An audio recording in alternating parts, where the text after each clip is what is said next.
The views shared in this episode represent Kelli and Kendra, not our mamas, partners, church, job, or sponsors. Okay, so I thought it would be really cool, and Kelli and Chiyah, correct me if I'm wrong, if we kind of like harkened back to our past, where we kind of ground some of our conversations this season about women's theology, but in pop culture and the things that we talk about in the group chat, and just go back to our roots. Mm-hmm. So, yeah, our group chat has been kind of dry, actually. I mean, we've had little things here and there, but I'm kind of missing the tea and the juice and the fun stuff and the memes and the TikTok posts and stuff. Same. I told Erica, I said, I think I accidentally opened us up to a podcast conversation because I was really asking for the group chat back. Well, you got it. Here's the group chat, live and in color. The last few months have just been so hectic. I think we just all been, Kaya's recovering. We've been traveling.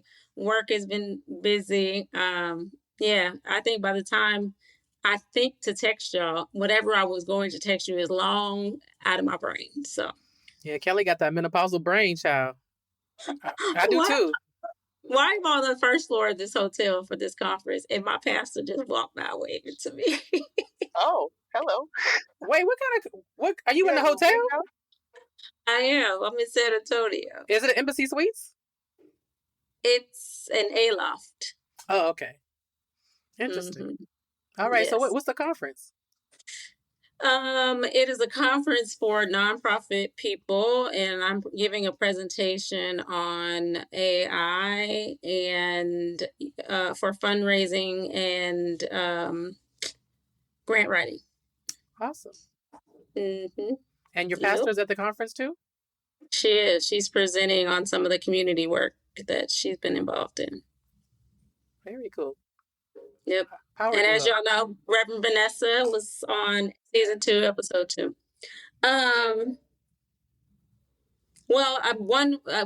In terms of activating the group chat, I did request to have lunch with my pastor because I realized I had this epiphany in episode 1, which is why I haven't been going to physical church for a while. And it had never been in my consciousness, but we had an incident in our annual meeting.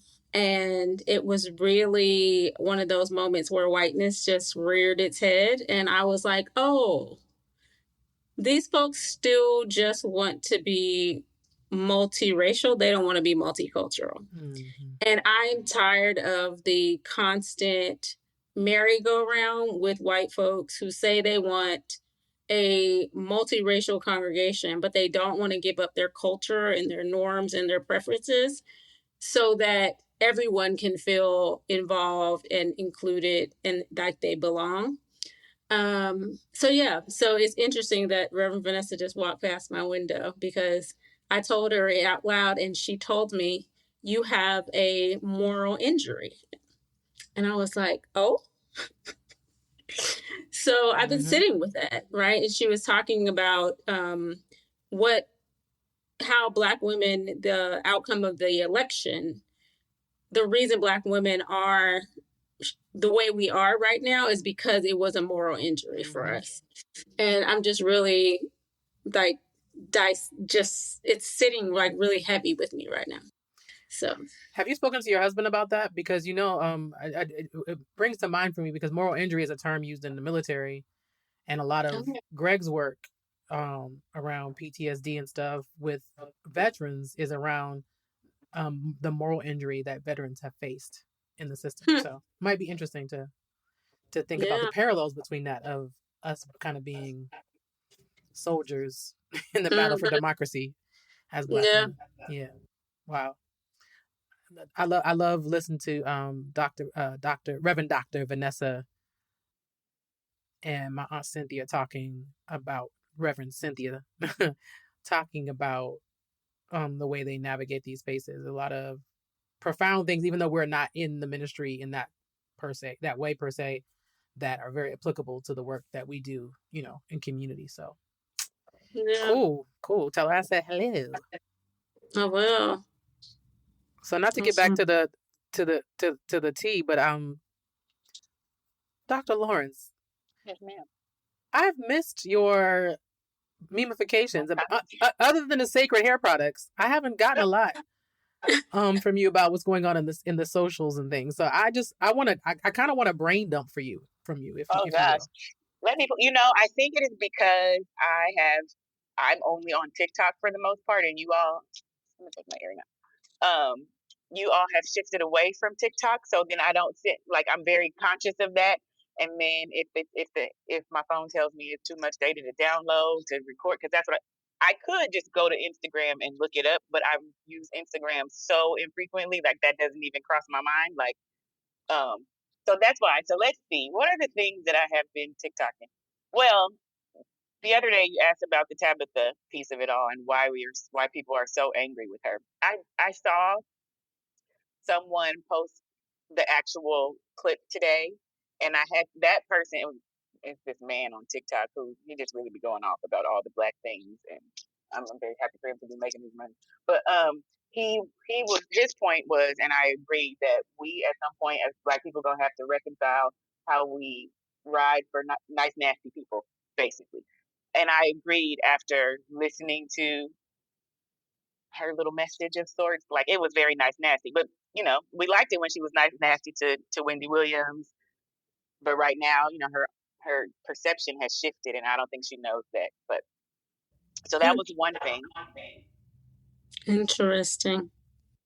The Christians are asking if Cécred is demonic, and if there are other brands. Yes, ma'am. The hair products. Yes, because because there is a ritual involved, and there's a ritual shaking vessel that she sells. It is a bottle, and you pour the stuff and you shake it. But because she uses the word ritual and sacred, but spelled sacred differently, it's demonic. She's a witch, and so she's putting all that stuff in there. There's that. Have you noticed any benefits from your ritual? Whenever I use Cécred, I find that my hair is very soft. I'm not what is the word I'm looking for? Consistent. Yes, mm-hmm. consistent Mm-hmm. enough to see like growth or retention. But I've gotten my hair done twice at the salon and they have not used Cécred, and I said, wow, it was softer when I did it myself.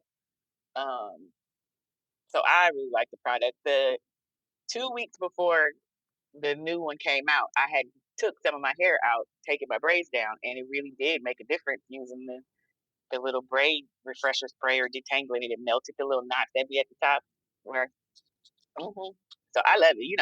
I was in the shower this morning laughing that it's all Cécred in there. But yeah, I mean, I think you should get a brand ambassador deal or something out of this. Beyoncé definitely owes her a coin, for sure. For sure. But to be truthful, I do like Cécred's product. But you know what is really a fabulous hair product, since we're talking about celebrity hair products, is Pattern's leave-in conditioner. It's pretty spectacular. Just saying. That's spectacular. No, I will say this. I feel like both Tracee Ellis Ross and Beyoncé are the type of people that care enough about that kind of stuff that even though they didn't create the formula, that if they didn't really think it was making their hair amazing, they would not get behind it. And yeah, they're both incredible products from what I can gather and tell. And I felt I was in Ulta Beauty the other day feeling very much like Kaya. I was like looking for my steamer. I wanted to get the Pattern steamer, but then I realized they don't sell it in the store anymore. You have to order it online. And I was devastated. But then I also decided I'm not consistent enough with hair anyway. So I'm just going to go to Dominicans. And I went to Dominicans and got a steam treatment and a trim. And she said my hair was very dry and I need to come back again soon. So I'm going again on Saturday. I'm going to have her cut me into a little bob. But you know what? I might have to take my Cécred and Pattern up there because I won't be knowing what they be using. I mean, my hair always looks cute, but I mean, it could probably be that much better if I had my good stuff. Anyway, I digress. I digress into a whole spiral of Kendra's hair woes. We said we was going to bring them in, catch up on this group chat. What we were missing. Speaking of hair woes, I know I change my hair a lot and I change my glasses a lot. But people really be acting like they don't know who I am because when they see me, my hair be different. I ran into somebody at a gala on Saturday and he looked dead in my face and reintroduced himself. Now, I just saw you at dinner a week ago and we sat and talked for 2 hours. Do you give different energy with different hair? No. You know what it proves to me? A lot of times, now, maybe I'm reaching, but stay with me for a second. Stay with me now. I think a lot of times when certain people, when they see Black women, they are looking like through us or past us, but they're not looking at us or something.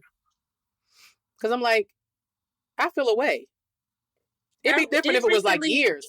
It was a week. Yes, I did read something recently about like facial pattern recognition, and there really is a scientific reason that when we do not engage with people that are different than us, why we do not recognize them, because of how our brain recognizes the patterns. I'd never heard that before. I thought it was really fascinating.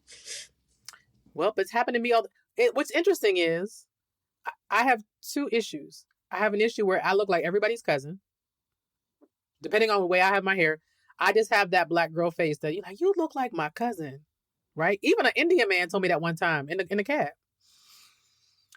But then on the other hand, it's like, and now get me wrong, there have been plenty of people that have come to me and said hi to me, and I'm like, I don't know who this is. I'm sorry to this man. So I'm not trying to say I'm above forgetting a face, but it's like, I'll see the same person over and over again. And it'll be like, I'm sorry. Oh my God, Kendra. And I'm like, were you looking at me? And it's like, I'm in your face. I'm not like walking past, I'm in your face. I try not to get offended because but. I'm looking through the TikToks that I see in my friends that are still on TikTok, and I'm realizing some of it, it's a lot of Hamilton, a lot of Cécred right now, and just laughs and things, because half the stuff that comes across, I don't want to engage. I don't want to send on the misogynoir that is noir that's happening. I don't know if y'all saw the redhead man from across the pond. Yeah, the one that liked to hear more. And then Tahir was like, that is not my man's. He looks just like to hear more. That was, but I feel like that's every week there's some version of the manosphere. We need to take the mics away. I'd actually like to go back to the Tabitha Brown thing, because the nice nasty situation, because I think that's an interesting provocation. I won't deny that it was kind of and what somebody mentioned online is that a lot of that was a response to the Invest Fest in Atlanta. Because she was in Atlanta. She had just come from Invest Fest. Atlanta, everybody got to hustle or a scam or a grind. And, people were coming up to her probably constantly at the thing. So I believe that the response came from a real place of I'm at this thing and people are trying to figure out the code. And she's like, y'all saw me. I started out in the Uber, right? But I do think I definitely can see what you're saying about the energy and how when we position people in a certain way, we overlook that energy when it shows up. Because there have been other times where people always have kind of had a thing about her in that Southern accent and feel like she's, kind of playing it up a little bit. And generally I'm like, I don't know her. Maybe I don't care, whatever. She seems nice. But there have been a couple of times where I've seen her in late night give these kind of preachy things. And it kind of felt a little, some kind of a little judgy. But because we deal with the softness of her throughout the day, that it kind of lightened the blow a little bit. And so I can see what people are saying. But I also don't understand the visceral hate that I've seen from people. Black people have talked about her some Black men in particular I've seen talk about her like she was an op, like the Illuminati planted her, and just wild stuff that I'm just I don't understand. I can see you not liking somebody, just like people don't like Amanda Seales or whatever. But they hate her more than people who actually want them dead. You understand what I'm saying? If I can, I do think we are in a moment where there is a rage against the wealthy And whether she considers herself wealthy or not, True that. she is now of a different class, echelon, influencer status, whatever. And so when you have somebody who seemingly got put on, no matter how long she knows it took, right? What people see is how an Instagram timeline is, right? Which is you in rags and now you riches. Like they don't see the things that she says as because they weren't on the journey with her, if you will. So I do feel like I didn't watch the clip, but I have seen the clips of people's reaction to the clips.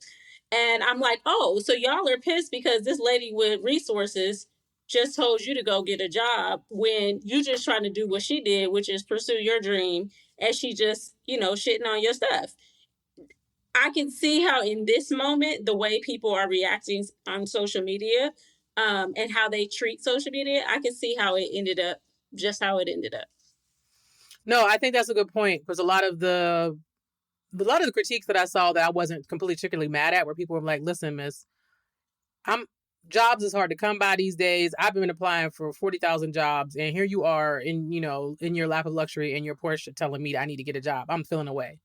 And so even though, regardless of the intent of her argument, I completely understand because case in point, there is a young man that grew up in the hometown where I was born who's one of the ones that made it out. Most people in that hometown don't make it out. They're in prison or they're dead. He made it out.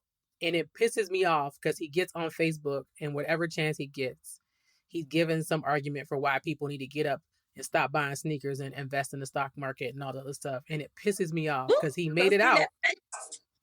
Because he made it out. But now he got the code and everybody else is just not applying themselves. So I can understand what you're saying because if I get a visceral reaction to it, I'd be ready to fight. So your point is well taken. And I can understand, even though she may not have meant like, oh, go get a job in your profession. If you are out here struggling and I know what that feels like too. Like you don't want to hear that shit. Excuse my language.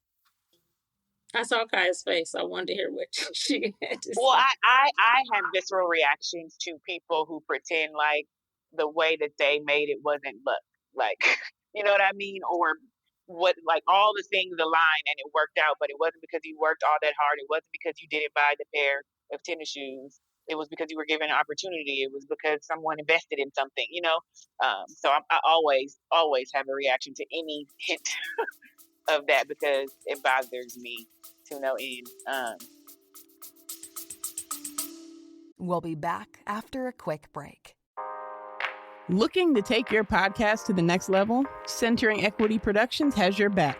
With our expert team, we specialize in crafting high-quality audio content that captivates your audience and boosts your brand.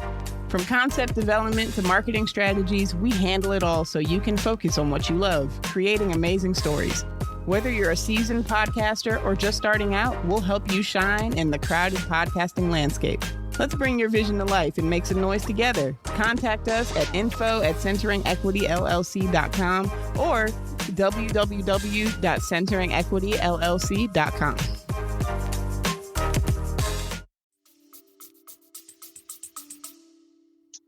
So don't buy shoes and invest. Me buying one pair of shoes is not going to portfolio make that will fund my life. And as somebody who is married, I will tell you, it's very different when I don't make payroll than when one of my single entrepreneurs doesn't make payroll, right? It is not, and she knows her husband was holding it down so she could pursue her dream. So even how she contextualizes how she came up, she has to know that she came from a place of privilege, even if she was on the struggle bus and doing DoorDash, right? That is a very different experience. And I think we underestimate how this society is built for two-income households to thrive and for single people to always be struggling. It's horrible. That is, again, a very good point. I'm glad we're bringing up because we're talking about social class. We're talking about, the nuclear family, 2-parent home. And I like to think about this kind of through a womanist lens right now as we look at this particular moment where everything is going crazy and people calling themselves Christian and being, basically nihilists and wanting to get rid of anybody who doesn't look like them. How does what we're seeing in this particular space around people really having animosity towards the rich, even amongst our own people, fit into the current conversation in this current moment that we're having right now? Because I'm also thinking about how this ties into the conversations around Martha's Vineyard and the Polo collection and the gatekeeping of people like, oh, Martha's Vineyard used to be that girl, but not everybody's going there, and other people saying, y'all talking about Martha's Vineyard and the world is burning. How does that fit into our current moment and our current conversation? I mean, some of it is what you have said since we started the podcast, which is, where's the nuance? Like, we just have thrown nuance out the window. And I think that as Black people in America, we live very complex lives just by our mere existence. So I think anytime we try to like silo it off or put it in a bucket, it's always going to create chaos, because that's never going to take into consideration, the other perspectives. True that. I feel like there's a lack of nuance and a lack of both and. I mean, the more and more, the polarization that we're experiencing right now, to me, is so, I won't say it's unprecedented, but it's just wild. It's just like, we can look at one thing in somebody and just like completely throw them away. Like their humanity doesn't matter. One thing they said, one thing they did, and they're gone. And I mean, there's a place for that in some ways, but in other ways, I'm really taken aback about it. And I'm down, low key frightened of what that means for us in our future. And I think we do this thing. Our attention spans are so warped now. Like, okay, this is the person in this moment that all the vitriol is going to go toward. Everything we feel, all the rage for all of it is going to be on this one. And like, because as y'all were talking, I was thinking about how right now it's this like rich versus poor thing, and then some of the comments that I've heard have been, and you're talking to the people who made you rich, like the reality of living under capitalism, right? In order for there to be rich, the rest of us got to stay poor. And we are the reason why you have money. So don't talk to us like that, Yeah. So that's an interesting thing to me. And just to tie to, like, I thought about it with Amanda Seales too, because you got the people that hate Amanda Seales, but then a couple weeks ago, we got some good sound bites of her giving it to the ignorance of us, and everybody loves her again, according to the algorithm, right? It's all kinds of distortion, I feel, in in what we're receiving. Yeah. Angie Martinez, we'll put it in the show notes, had Sinead Bovell, I guess it's her last name, on, and she was talking about the algorithm and how it rewards your most extreme visceral response, and that's what it keeps feeding, and that's what we are now responding to, and it's like an addiction. It's like such a bad habit that folks have. And she was saying, like, there are people who are trying to figure out, like, can we go back to where the timeline is only based off the time it was posted, right? Versus trying to manipulate the feed to give you more views, which is what all they care about. And so how do we better understand how we are a tool? Because we are a tool now. To 9 rich white men, we are a tool. And how do we come out of this? And it was interesting. Her perspective was that AI, if it is successful in getting us off of these apps and moving us towards other spaces, will that be where the tide changes? And she was very optimistic that it will. I thought the whole conversation was interesting, so I'll definitely put it in the show notes for y'all. Well, I'm glad the expert is optimistic, because I just keep saying in my head, we can't. We're done. Like, we're at the point of no return. We have to go completely analog if we ever want to become people again. It feels like to me. Well, I mean, it's not the same, but I can think about technological advances that I've experienced since I've been an adult and a human, and there's been a panic around it, before, right? There was a panic around different formats of music. There was a panic around texting. I remember my mother being vehemently. And Y2K. Right. Yeah, exactly. The world, it was going to explode. But I remember my mother being like, thinking texting was insane and like telling me, don't text me. I don't want to spend the 40 cents. Remember, it used to cost 20 cents a text and all that stuff. And it was like, just like, it was an issue. Yep. I do think that, like, obviously there's a certain level of mental health crisis that this is creating because people are becoming addicted to their phones. But I do think there is something to be said about the way new technology will make even this obsolete. Now, it doesn't mean we won't have a new obsession, but it won't be this, right? Yeah. So like, yeah. And 10 years ago, we couldn't have imagined this. So how can we imagine what the next thing is that will help us recover from this? So that's the thing that gives me hope, I think. Yeah. I know I would definitely like less time in email and more time with the people that I work with and the people that I enjoy having these type of conversations, right? So I do think that if the technology can get it so we don't have to be attached to a device, there's so much richness in relationship building as getting the work done that I think so many of us miss because we got to do, we only get to sit down at the computer and check 100 emails a day. We don't get to be in community with each other. So I don't know. Well, that's going to give me something to think about because one of my mantras is with every advancement in technology, we lose something. And so maybe we're at the point of no return. Maybe there's nothing else to lose. So the next thing will be some recovery and return. I would like to lose email. It's funny. A lot of people get upset because many of us had to go back to work. And there are plenty of reasons why it's been problematic for people and not recognizing kind of the disparities that some of the remote work has supported.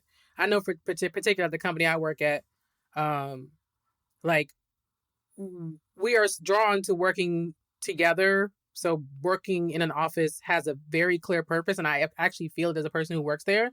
There's just a different level of connection and innovation that happens when we're together. And it's the kind of company we are. We are not a remote work, everybody just sit there and code and play an AI all day kind of company. We are a get together, socialize together, let's see what comes of that, and then take it back to the technology type of company.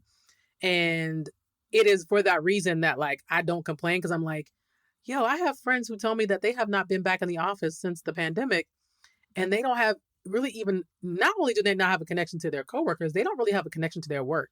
It's literally like they're just working. Now, guess what? For some people, that's what it's just a gig. You want to pay your bills. And if that's what you want, no shade, no tea. But for me, like, I don't want to do something every day that I don't have any particular connection to anymore, if I can. And that's a privilege, right? And so I'm kind of grateful for where I am because of that. Because I do think that if I would have just been like, oh, no, I'm good. I'm just going to stay at home and take this, whatever, desk job. In this particular moment, I think my addiction to technology would be even worse. That's just me. Again, no judgment. Please don't come for me. I'm not saying y'all can't work remote. I'm not saying that y'all have to love y'all jobs. Well, I mean, it's also, some of what we're seeing with children, right? Like they didn't get the same level of socialization. Someone told me, she was like, my students, they can't complete anything. Well, they started and stopped for almost 5 years, right? Like the idea that didn't have an effect on us as adults, I think is something we are like ignoring and not talking nearly enough about. And so when you think about how we are interacting online, I think some of that is evidence of that. We have lost some of the connective tissue that comes with being in community with each other, for sure. Yep. And there are some jobs, yes, you probably don't need to be in the office for the job, but there are very few jobs where it's just the job, right? There are some where it's just the job, but there's others where it is your executive presence, your ability to build relationship across your team, across department, et cetera, et cetera. That part of the work is sadly things that people talk about as like soft skills, which I say don't call things that are essential to an organization's health soft because how we think about soft is not important when we think about work, right? And so I think about even Eve was talking about soft life. I've been on a Angie Martinez, so this is all her last few episodes, right? But she was like, for her, soft life is like healing and spending the time with herself, right? It's not the, I want to be what's it called, a trad wife. That's not it. That's not what that's what she's aspiring to. So. Yeah, I appreciate, we just got a free session from Coach Kelly. And I think a lot of what you said, a lot of people will have a hard time receiving, but I do think in terms of leadership development, it is very hard to be all on Zoom all day and an email all day and get that kind of, like you said, that really be able to demonstrate that executive presence and build those kind of coalitions. And now it's not saying it's impossible, but I have recognized that, not saying that people can't grow and develop in their careers remotely, but in certain kind of organizations, we are very like, I don't like the language around family, but we are very like, it's about connection. It's about connection. Mm-hmm. That's why we eat together. We have lunch together. And so without that, I just don't see how people can feel a part of that in the same way. We'll be back after a quick break. Are you a Black woman in middle management looking to elevate your leadership skills in a safe space? Then listen up, because I have something special just for you. Join a coaching group of like-minded women focusing on emotional intelligence, management skills, and leading in white spaces. In our group coaching sessions, you'll gain leadership skills, tools, and strategies. Plus, you'll gain a powerful network of sisters who understand your journey. No more leaning alone. Ready to take the next step? Visit www.iamkelli to learn more and join a cohort. Let's lead together.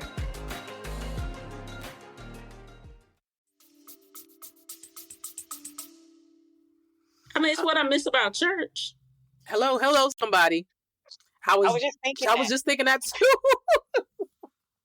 I was thinking two things. One, how I got myself in this supervising my peers situation, because I am hey, let's book a room. Let's go in a room and let's talk and let's figure it out, or let's work together. Let's do the things. And then also, that was the good thing about going to church and being up in there all the time. Like, I actually had community. There is not a way that I build community that way in my life now, besides the fact that I don't have time. But where I'm going to go be with my people, do things that I love, and work passionately with my people, and then go eat and drink and have fun or whatever it is. Yep. I mean, that was youth ministry, right? That's what me and Kaya, that was like 5-10 years of our life, serving sticky young people. We loved them to death. Locked in a room, warehouse Friday nights. Serving Cheetos and Doritos. I used to have a youth sleeping on my floor in my living room, and I wasn't ahead of no youth ministry. They were like, "Can we spend a night?" And I would have 8 kids, and they be arguing and fighting. I'm in my room like, "Listen, I'm about to put all y'all out and call all your parents if you don't like." Mm-hmm. I kind of missed the foolishness, and now some of them kids is like 40. Yes, I was thinking about our United. Yep. I'm confused. I am confused. I'm in a state of confusement. Kendra and I serving at United Methodist consultants, going to these camps with all these children who are now full-grown adults on their own faith exploration, trying to figure out, what church means to them. And it's not easy for any of us. I think everyone I know is struggling with this right now. Very few people in my life are like, "Oh my God, I have a church home and I love it, and I can't miss a Sunday."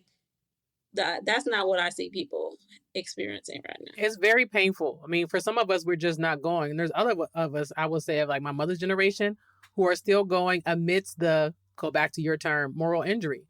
There are people sitting in churches where they're not being affirmed anymore, where they're being told out with the old and with the new, but ain't nothing really popping with the new either.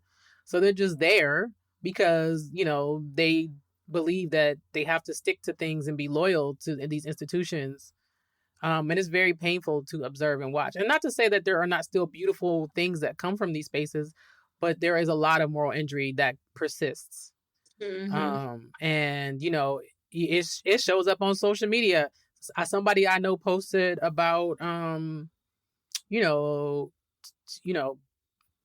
some, I don't even want to say to trigger people, but you know, things that that people have experienced in the church at the hands of people who are meant to be in leadership, and things that they experienced as youth, and still seeing some of that rearing its head now. And then how women in the church, you know, protected people because of reputations and stuff, and seeing all that. And I'm like, on top of all that, we're trying to get to what it means to us now. We still haven't recovered from what we've been through in the past. And so so much of what's happening, what they say, as above is, you know, is below. It's like so much is happening in the world. We're seeing a lot of the same impacts happening in the church, and how it's hard to navigate what's happening in the world when you don't have a home, right, to collectively go to together. Yeah. And we don't talk about enough about the fact that, particularly for Black folks, our church experience has largely been rooted in capitalism and white supremacy. That's painful to think about. Child, when you got to the elders, like Gloria Gaynor, now she ain't known specifically for being a church lady, but let's go there. Not the I Will Survive lady being a top Trump donor, right? But we see that with so many, you know, people was mad at, was it Tasha Cobb because she about to do Kennedy Center?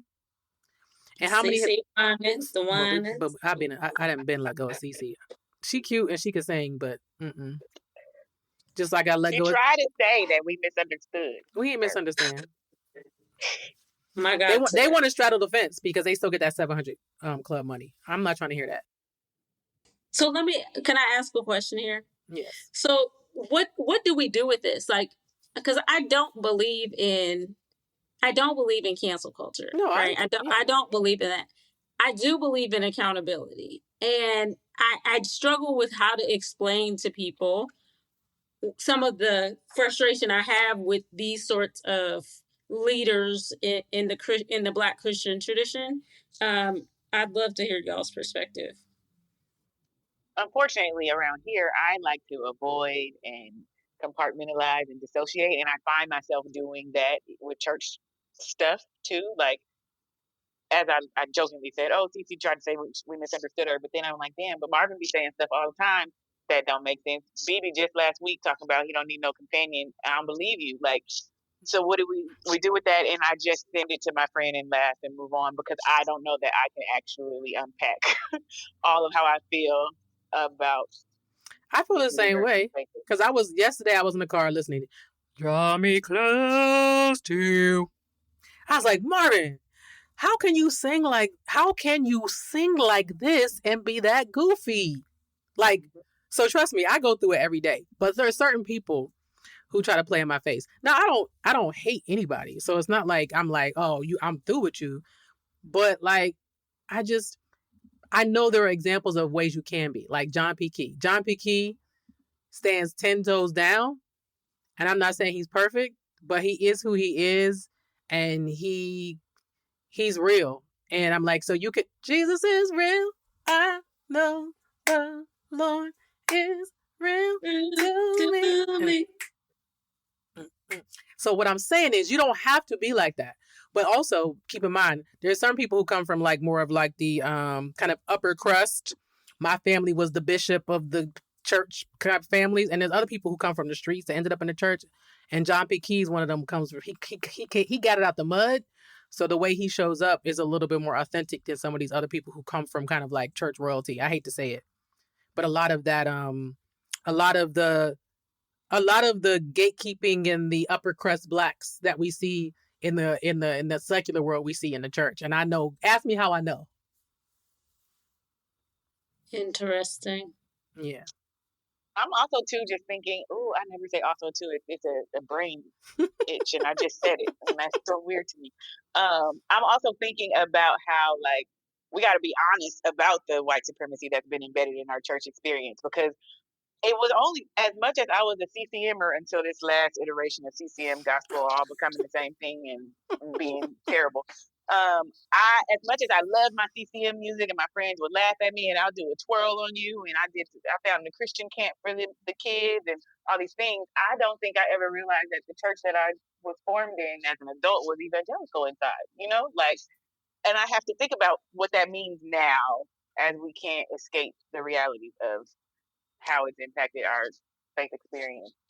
And so, how many of us are actually willing to sit with that? I had a Caribbean lady at my church back in Brooklyn.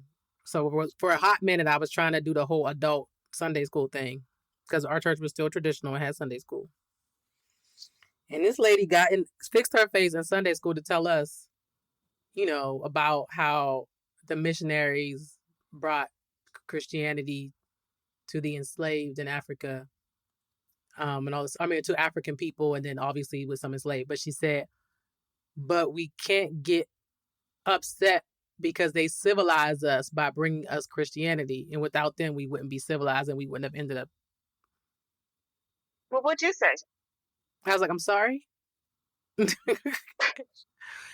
she was a deaconess too, and I was like, I'm sorry, I don't believe that, like. And then I didn't go to Sunday school no more. I was like, I cannot be cursing out the deaconess.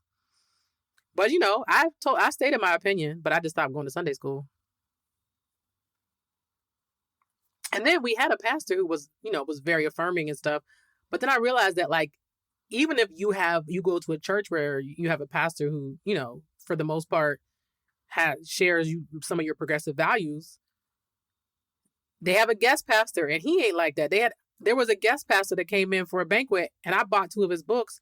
And one day I opened them, and there was a whole section on, like, he had a book called What the Bible Says, and it had what the Bible says about everything. And he had a section on homosexuality. And I was like, ooh, they sold this at the church, and I bought this. You know what I mean? So there's just so many, to your point, Chiyah, no matter how pure we think our faith is, we have associated and been around white supremacist, patriarchal, heteronormative BS our entire lives. And it's very hard to disentangle yourself from it. And that's why a lot of us feel stuck, and we feel like very lonely and like we can't find a home. I feel bad when my mother calls me on Sundays and I'm like, Mom, I'm in the gym. And she's like, I'm on my way to church. I'm like, all right, well, after the gym, I'm going to get a massage on a Sunday. Like, me? But that's just been my reality, Yeah. And I just be like, well, if Joyce was here, Lord, but I'm going to work because, and I make my hours. I schedule the time, but I'll take the 2 hours instead of finding somewhere to go at 10 o'clock. And child, we grew up, people used to really get judged for working on Sundays. The rest. They did. The Sabbath. Mm-hmm. I believe Tanika grew up where she wasn't allowed to do laundry on Sunday. Was it Tanika? Somebody I know wasn't allowed to do like housework on Sunday. Man. Maybe that wasn't Tanika. Sorry, Tanika. But somebody I know, there were certain things they were like, you get your chores done on Saturday because Sunday is the Lord's day, you're supposed to rest. I mean, that's one thing I appreciate about my mom, even though, and I don't know if it's because she was raised, it's interesting now, I've never really connected the dots, but she went to a Methodist church and a Baptist church or something like that. Like, but basically 2 different denominations. She was going back and forth. So the same experience that I had being in a Catholic school, but also being raised Pentecostal, it allowed my mind to be open because I was exposed to another perspective. And now I'm like, oh, so that's how come my mom could be married and embedded in a Pentecostal church, but still allow us to be kids and wear pants. And like, I never had those same restrictions that she just, those weren't the barriers she put on us. For her, it was like, I want you to go out and I want you to experience the world and I want you to travel and I want you to get an education and all of these things. And so I wonder if having the opportunity at such young developmental ages to be around people who think differently or even if just differently from each other allows you to grow in a way that we need more people, right? So how do we give our children that type of exposure for adults in our lives who've kind of only had one experience. How do we give them exposure, inviting them along on the journey so that they don't have to do it alone? Because I think that's the power of the group chat, right? Mm-hmm. When I have questions or when we're, mulling something over, or we're not sure about something, we can bring it to the group chat and, hear other perspectives. Absolutely. Like me even thinking about, our earlier conversation, not to keep dragging tab, but like, hearing different perspectives, people hearing things, maybe I wasn't in the frame of mind. Maybe my initial watch was for my own privilege. You know what I mean? Like, and being able to talk through that with people, but also being open to shifting and changing and critiquing. People are afraid to be wrong. And so they'll double down on it when they are. And that's a very destructive behavior. And I think people miss that. It's not by doubling down on being wrong, it's not just to preserve your ego. It's an actual destructive force. We have to be willing to change our mind or to think differently. We have to be willing to expand beyond what we know. And this is why people made fun of me in grad school, because I would get on people. I'm like, stop just telling the professor that you like the writing. We have to critique this stuff. We got to really have some tough conversations about this stuff. And I've always been very hyper, not critical, but I may not have had the language, but I've always, since I've been a kid, been a questioner. But why? But why not? And I think doing that in community with people and having folks to bounce ideas off of has been one of the greatest blessings of my life, because I have so many people I know who I grew up with who have such narrow provincial thinking because they haven't had that, I saw that Dr. Kai liked the post because, thanks Instagram. And Stop her much? It was a post that was discussing Lizzo's reflection on kind of how that situation happened. Mm-hmm. And I think that back to our original conversation about Tab, can she start to have the level of self-reflection that mirrors that? How things have changed and people are going to receive her differently. How things have changed, so now she has to move differently. So your little messages to the people, that may not be the right activity for you right now, right? And how do we as humans, when we're in that place where we maybe outgrown a space, or we were a part of a community and we're moving a little bit ahead of the community, how do we also look at ourselves? Because I think if we can look at ourselves, that allows some of the conflict to not even occur in the first place. I don't know. I think it's looking at ourselves and then having mirrors. So it's like the being in community.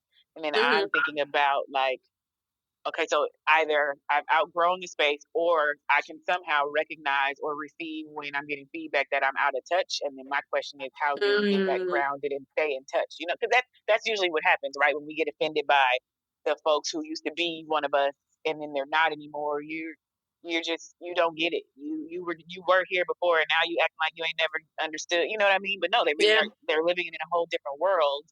And so is the ask or the desire to have one foot in, or just realize this is not my space anymore. And that just feels like not enough nuance. Yeah.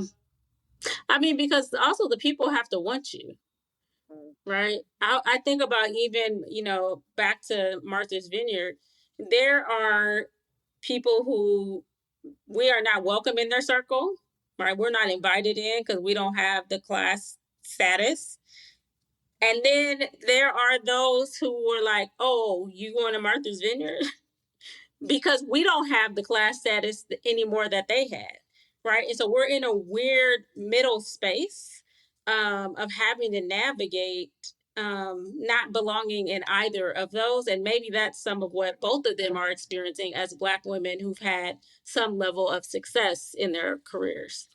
Absolutely. I think back in, if you think about, now I'm going back to like the negritude movement, where the writers that were the French writers that were from the Caribbean countries that were French annexes wrote about the insider outsider, a feeling, once they left Martinique and all these other countries and went to France and got the language and got the education, they got in this kind of in-between status where they were no longer really fitting in back on the islands, but they were never really going to be French. No matter what they were told if you learn the language, you get the education, you become French. But ultimately, they were never going to become French. And that there's this dilemma that Black folks constantly find themselves in, no matter how much capital, whether it be social capital, educational capital, economic capital they obtain. Many of us are always going to just constantly feel that in-between stage, even amongst our own people. And I definitely think that applies here, because wealth is relative to folks that we know. She's considered, wealthy, but to the wealthy, she's not. You know what I mean? Yeah. She got a nice, maybe little retirement stash, but she, and so it's something that I constantly feel confronted with. Even when I talk to members of my family, I have to check myself and check my privilege and friends and think about, the questions I ask or provocations or statements that I make from my positionality that's just completely different. But I'm like, y'all, the way, like, I've had a friend tell me before, I don't feel like this was years ago, but I don't feel like I fit in with your people because they're all super educated and all this stuff. And I'm thinking to myself, but you my friend. And I remember getting upset. But I'm like, imagine you sit in a room with all these people that talk about their 45 degrees and they're traveling to this island and this island. And these are people who barely even get to leave their borough, right? And I don't think we have to be apologetic for it, but I think we do have to think more critically about it and be more thoughtful about how we move and how we talk to folks.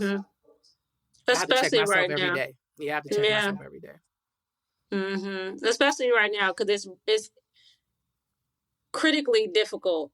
I don't know, that's not the right phrase, but it's very hard for Black women right now, right? When we think about the number of Black women who've been laid off, when we think about how education and government jobs have always been our pathway to middle class, and those being denied us in this moment, there's a lot of Black women who are, like, I was just on my way to having this opportunity, and it was snatched right from in front of me. And I think for folks like us, folks like Tab, we need to be way more, to your point, thoughtful, but also proactive about talking about that versus talking about the critiques first.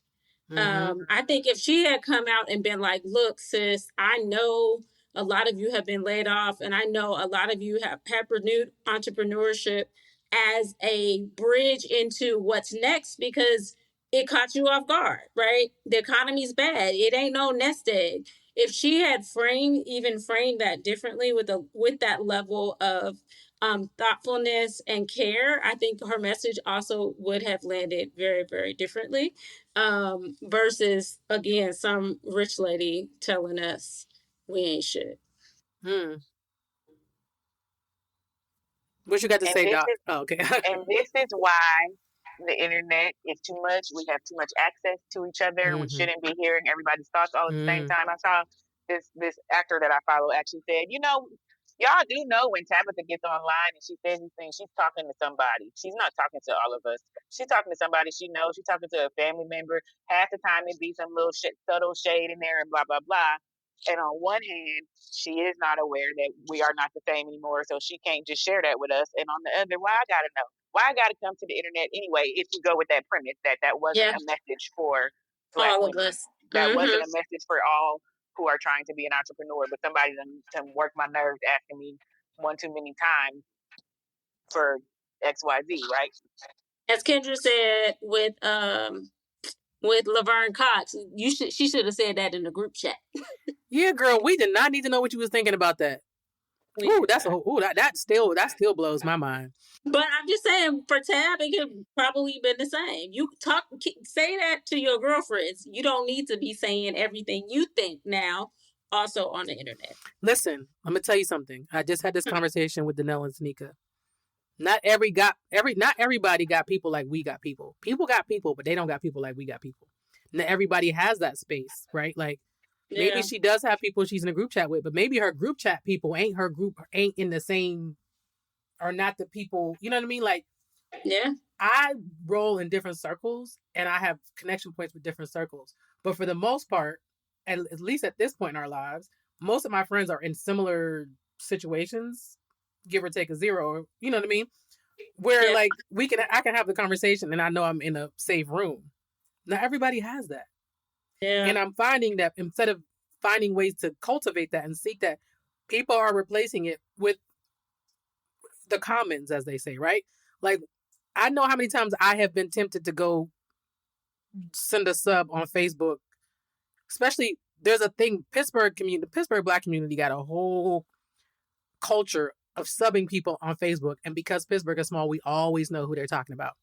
To the point, even I've seen foolishness happen, like on Facebook, right? And I always tell myself, Kendra, if you can't tell that person themselves to their face or email, then you don't have enough relationship with them to even have this conversation. And I usually stop myself and say, pull back. But that's what happens is people don't have the space. They don't have the group chat to think through their thoughts about something. And they don't have rapport with people enough to have real conversations. And so they take to subbing them. And speaking of Pittsburgh, it's a lot of people in Pittsburgh that paid me no, never mind until I got the job. I was just another Negro. I remember them days. Oh my God, you're so amazing. I love you so much. I just love everything you're doing over there. It can feel very disingenuous. And some people, they just didn't know me. And then now they do, and that's great. And, I'm not pretending like I'm not a Negro worth knowing. But there are some people, well, you know what I'm saying, but then there are some people I'm like, I used to see your ass everywhere. You ain't have nothing to say. You ain't. Now, granted, I ain't the friendliest. I mean, I'm cool, but I'm not like the friendliest person walking around like, hey, guys. So I'm not saying I went out of my way to speak to you, but like there's people, it's quite obvious that I became somebody when I got a certain job. I don't know where I'm going with this, but I just had to say that because I said Pittsburgh. But I love you, Pittsburgh. That's why I'm here. But we got to call a thing a thing. Call a thing a thing. Man, interesting. Thank you for catching us up on the group chat because, yes, it's definitely been a little quiet. Yes. Well, now I'm like, oh, I had a role. I like to say, I'm just a little sister and I just be going along. Oh, no. I brought some of the tea. You did. Yeah, where is the tea without you? I mean, but there's so much that we missed for the public group chat. Like, we didn't get to have the CCM gospel conversation with you when the Ghanaian dude from Maverick City, whatever, lost his mind. Where was I? Why? You were recovering. Yeah. Had a pesky thing. You were out surgery. On leave. Yeah. Yes. Oh, that thing happened, huh? Yeah. But speaking of gospel and CCM, I did a church thing, y'all. I went to see the Soul Seekers live recording on Saturday night at California Worship Center in the Valley. How was it? How was that? It was that is a group of talented men. That was amazing. The music is incredible. Why I brought it up though, like I really enjoyed it. It was great. The early 20s or early 20s church musician grouping was like rising up a little bit. All the things happened Saturday night. But the part of me who's really interrogated my theological positions and stuff, like certain songs just don't do it for me. Like y'all sound great and I'm a holler. The Blood song came on and after a whole song of frowned up because like, yeah, you sound good, but why y'all screaming and hollering about this? And then you said the blood, just the note, and I was off my feet. But I really was. You are Miss Joycey reincarnated. Well, just because I found that to be very interesting. So Tina, they say I can't remember what song they were singing, but she testified through her ad libs, right? Like, and she said the devil came to her house for a year and a half, but the song was called "Call Him," so it worked. Like I some good carrying on. I look for Tina Campbell to give me some good church carrying on. But yeah, so very interesting. My experience through it all. So like all of Church Girl Kaya happened in that room Saturday night. From just the kid to the like, let me help you run the thing on the inside. It was so funny because I was thinking about Tina earlier when we were talking about Cece. Yes. No comment. No comment. No, I it's funny kind of because how the Erica Tina dichotomy is similar to the Tia and Tamara dichotomy. And I'll leave it at that. So, takeaways. What are our takeaways for today? Ooh. I miss y'all terribly. I'm so happy to have seen you and talked to you, and I'm going to be back to sharing myself. But also, how do we navigate this crazy time that we're in with the world being upside down and on fire with what we have, while the algorithm is still doing what algorithms do before we get to the next place where things are different? What can I, like, how can I be more aware of how I take care of myself and have community in this current moment? Yeah. For me, it would be, this conversation reminded me that not to label things, but if womenism or womanist theology is a lens for me through which I see the world, I don't need to block it for certain conversations. That same lens can carry me through a conversation about Tabitha Brown. It can carry me through a conversation about work. It can carry me through a conversation about the Black church. It can carry me through a conversation about this particular political moment. And that I don't have to keep shifting lenses just because I'm in different spaces. And actually, it's useful in all spaces for me. And this conversation brought to light and made so many connection points to me through things that are going on in the world. I would have never even thought about the Tabitha Brown. And I'm sorry, Tab, we keep bringing up your name, but you were just a good case study for us today. But it was a good way to think about all these forces that are converging right now and causing the chaos we're in, where none of us are above it and none of us leave unscathed, and we're all kind of implicated in some sort of way, and we just need to be mindful of our positionality and our privilege, no matter where we are. Yeah, I think for me, my takeaway is the role of womanism, not just in my faith, but just in my relationships overall. And how there are so many amazing examples of women supporting women in the Bible. In, the stories of our religious texts, in my family history, and just watching how women showed up for each other. And so how can that be my posture? How can that be a reminder to just drop something in the group chat or to reach out to people that I haven't talked to in a while? Because I can sometimes lose track of time with just all the things happening in my family and with work. But there is something I get from being in relationship with women. And so making sure that I prioritize. So I do appreciate the call in, Dr. Chiyah.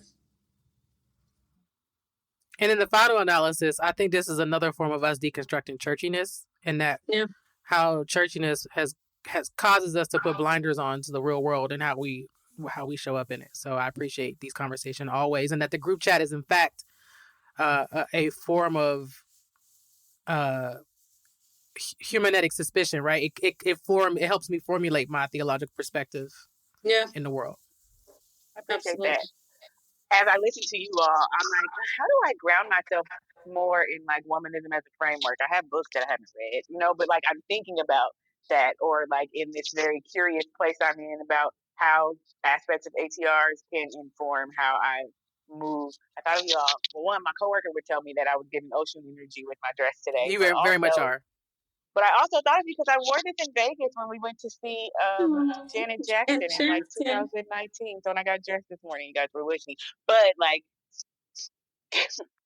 actual like thought, like that guides somehow I think. I often wonder how I can get there, and then I don't do the thing. And so my takeaway is to do the thing, like feed myself somehow.